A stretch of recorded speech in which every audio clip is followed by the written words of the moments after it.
दोस्तों नमस्कार। आप पब्लिक न्यूज टीवी देख रहे हैं और मैं हूं देवकी नंदन मिश्र। आज की चुनावी चर्चा में हम एक बार फिर दिल्ली चुनाव की चर्चा करेंगे। दिल्ली में जो वोटिंग की तारीख है उसमें महज अब 16 दिन बचे हुए हैं। मतलब आज से ठीक 16वें दिन यानी 5 फरवरी को दिल्ली में वोट डाले जाएंगे। भारतीय जनता पार्टी और आम आदमी पार्टी के बीच जुबानी जंग खूब तेज चल रही है। कांग्रेस भी बीच में अपने तीर छोड़ती जा रही है, लेकिन आम आदमी पार्टी की जो पिछले दो चुनाव में लहर थी 20 में और 15 में, वो लहर इस बार नहीं है और भारतीय जनता पार्टी इस बात को भांप गई है। और इसी वजह से भारतीय जनता पार्टी इस बार कुछ ज्यादा ही जोर लगा रही है। बावजूद इसके जोर तो भाजपा लगा रही है, लेकिन उसे लगता है कि अगर कांग्रेस चुनाव लड़ती है ठीक से, कांग्रेस का वोट शेयर बढ़ता है, तभी वो चुनाव जीत पाएगी। 1993 में एक बार ऐसा हो चुका है। 1993 में भारतीय जनता पार्टी और कांग्रेस आमने सामने थे। उस समय मंडल कमीशन की भी खूब चर्चा थी और वीपी सिंह की जो मंडल की राजनीति है उसका प्रभाव भी दिल्ली में था। और जनता दल 1993 के चुनाव में मैदान में था। कांग्रेस और बीजेपी के सामने जनता दल 12% वोट हासिल कर चुका था और जैसे ही जनता दल ने 12% का वोट हासिल किया, भारतीय जनता पार्टी 43% पर पहुंच गई और कांग्रेस का जो वोट शेयर था वो 35% पर सिमट गया। भारतीय जनता पार्टी 2025 के चुनाव में यही गणित चाह रही है।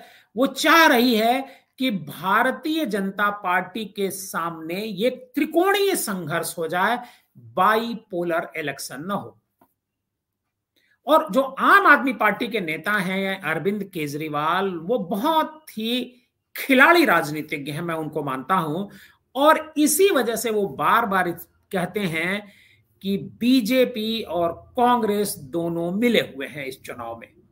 जब वो ऐसा कहते हैं तो जो उनका अल्पसंख्यक वोट है, करीब 17 से 18% वोट जो है वहां पर मुसलमानों का है, जो 12 विधानसभा में तो डिसाइडिंग फैक्टर है, लेकिन 12 विधानसभा के अलावा भी करीब 30 विधानसभाओं में उनका प्रभाव है।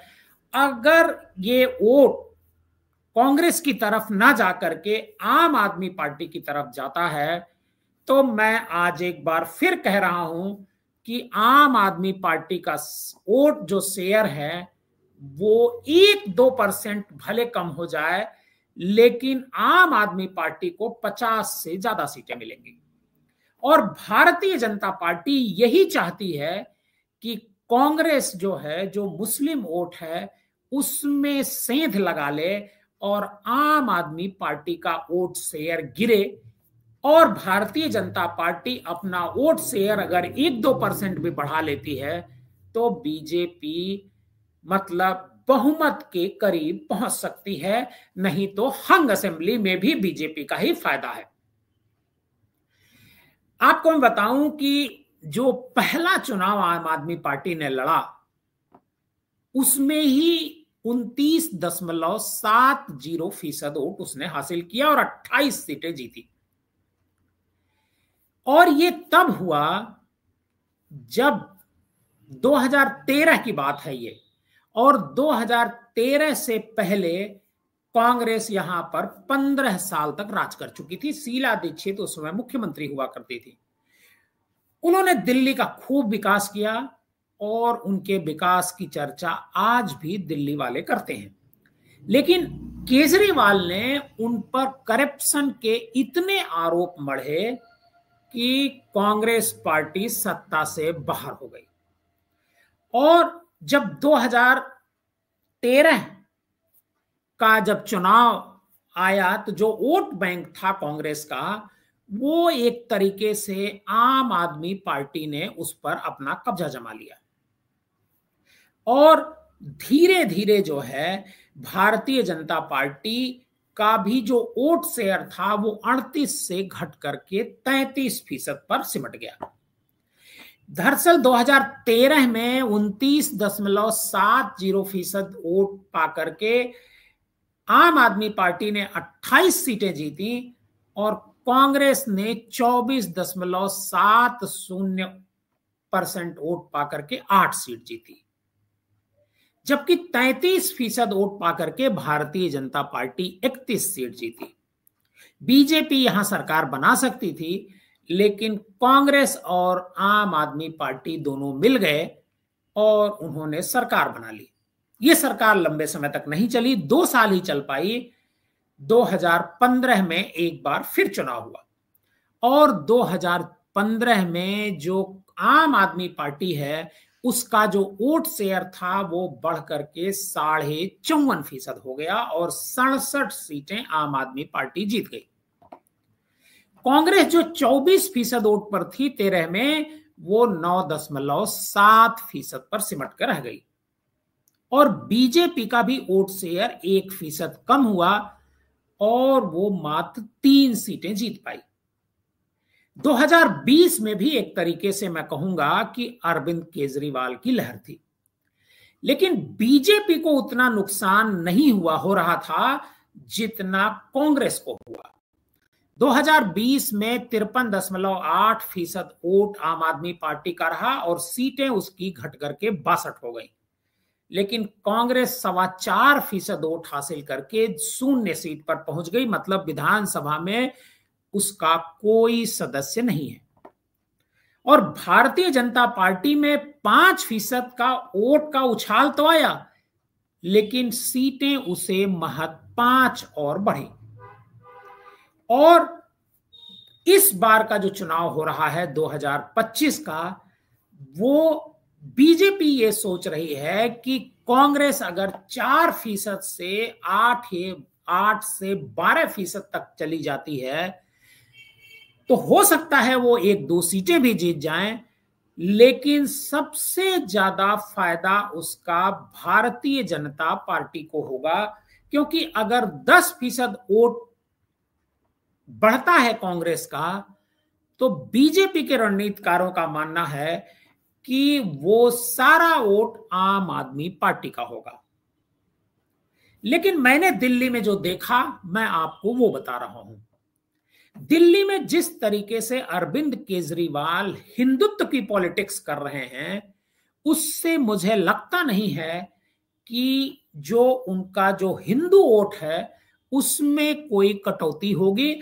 और जब कांग्रेस को लगेगा कि वो सरकार में नहीं आ रही है तो बीजेपी के हराने के नाम पर जो मुस्लिम वोट है, अल्पसंख्यक वोट है, वो भी आम आदमी पार्टी की तरफ चला जाएगा। ऐसे में भारतीय जनता पार्टी का जो सपना है वो अधूरा रह सकता है। लेकिन भारतीय जनता पार्टी की जो पूरी रणनीति है वो इसी पर टिकी हुई है कि आम आदमी पार्टी का वोट शेयर जो घटेगा वो मुसलमानों का घटेगा।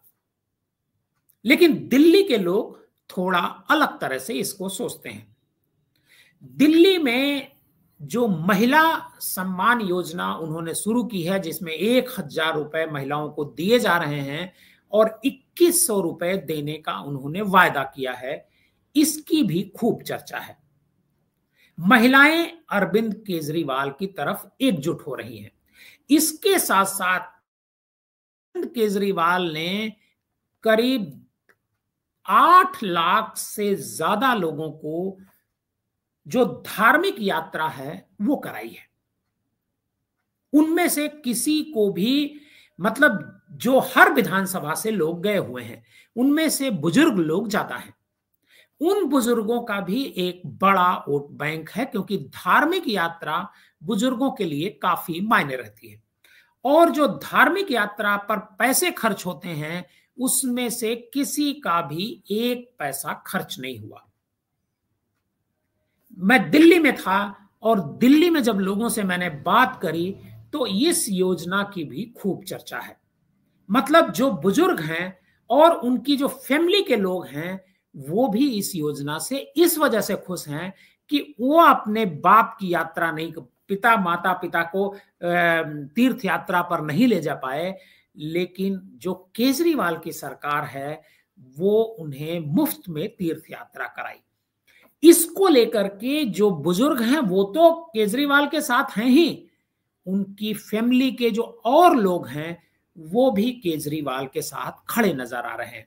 तो केजरीवाल के खिलाफ थोड़ी एंटी इनकम्बेंसी जरूर है इस चुनाव में, लेकिन कांग्रेस जिस तेजी से दिख रही है, दौड़ती हुई नजर आ रही है, वो अगर वाकई में ज्यादा बढ़ेगी, 15-16% तक जाती है, तो बीजेपी को फायदा तो होना ही होना है, क्योंकि जितना वोट शेयर केजरीवाल का है उसमें से 95% वोट शेयर केजरीवाल का कांग्रेस से उठ करके आया हुआ है।